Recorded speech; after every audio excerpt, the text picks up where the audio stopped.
back to World Crisis Radio. Webster Tarpley here, Washington, D.C. Now, you got to keep up with everything at Tarpley.net, and the Twitter feed, Webster G. Tarpley. I put out a few tweets about Monty and the technocratic turn. IMF turns to technocratic rule. All-party governments, national unity governments, governments of technocrats, emergency governments. Papademos is one for Greece, Mario Monti for Italy. Notice that the Italian crisis, like the whole European crisis, it occurs within a depression which is real. There's a real economic and financial depression. That part is not a conspiracy. But the way in which it unfolds is profoundly influenced by the deliberate attempt of the U.S. and the British to export the depression into continental Europe. It is a beggar-my-neighbor policy of dumping the negative consequences of the depression on the continental Europeans of the Euro bloc, attempting to smash that up, attempting to eliminate the euro as a competitor to the dollar for the reserve currency status that the U.S. and the British prize so much, the dominance in the oil markets and the rest of it. The way in which the Italian crisis has unfolded in this past week is totally artificial. This is purely a matter of credit default swaps, nothing but.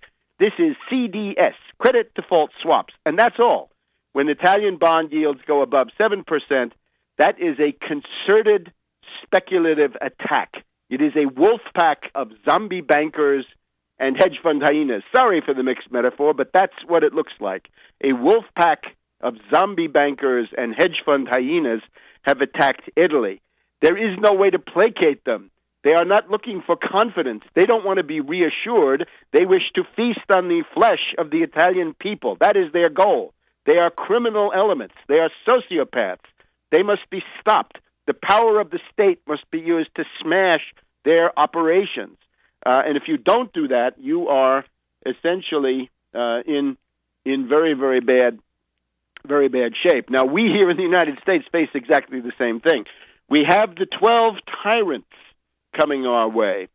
The 12 tyrants of the Super Committee are going to come with their report on the 23rd of November. We'll go into their report here in just a minute, what they're going to come forward with, because we've got some rumors, thanks to Toomey the Toomer of the Club of Growths, who's been leaking to the Wall Street Journal about what kinds of austerity recipes these people are coming up with, right? And needless to say, in a country where we have a huge poverty problem, right? We have people in acute extreme poverty. The debate of the 12 tyrants of the Super Committee is Marie Antoinette. It's absolutely off the wall. It's in the land of lunatics, sociopaths, and people who really ought to be in a mental institution rather than making policy behind closed doors as they cash in from corporate lobbyists. So we'll get to that in just a minute. But the problem now is the European labor movement. Will it be crushed? Will it simply roll over and die?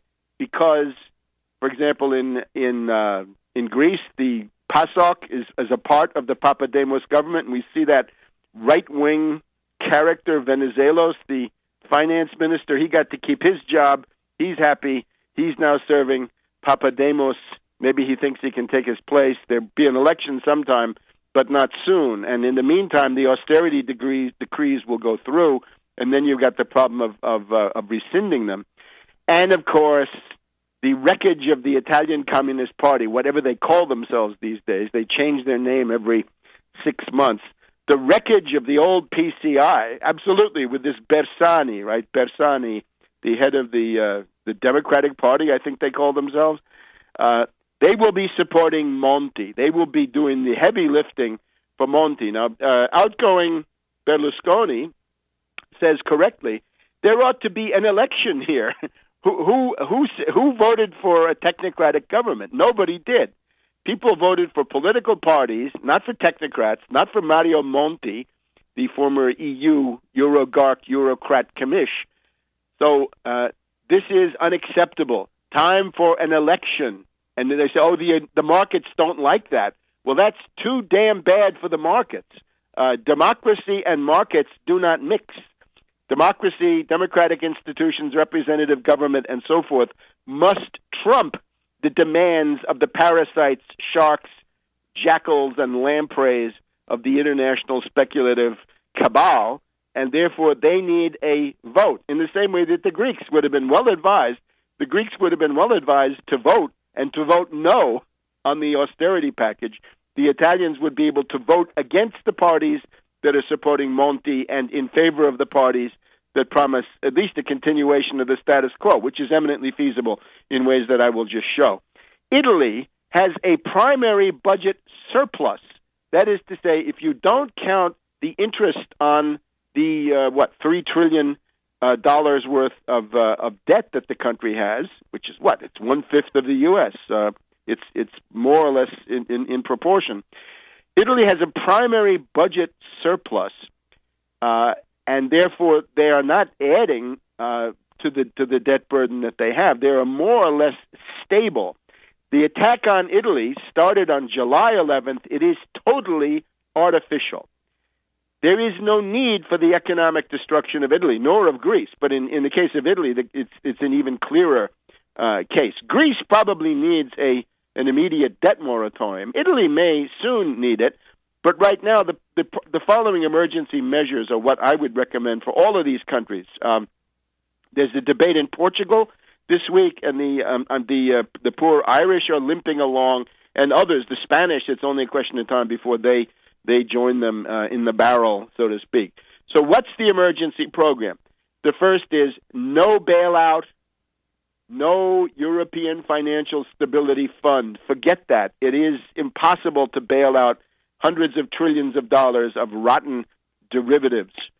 We are told, for example, by the Wall Street Journal here this past week that the cause of the current crisis is old derivatives, not even new derivatives, but old derivatives, and specifically old CDOs. Old CDO derivatives are the cause of what's going on. This is the Wall Street Journal, Monday, November 7th, 2011. Old debts dog Europe's banks.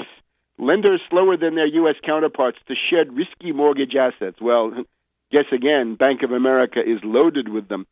European banks are sitting on heaps of exotic mortgage products and other risky assets that predate the financial crisis, that caused it, adding to pressure on lenders that are also holding large quantities of Eurozone government debt.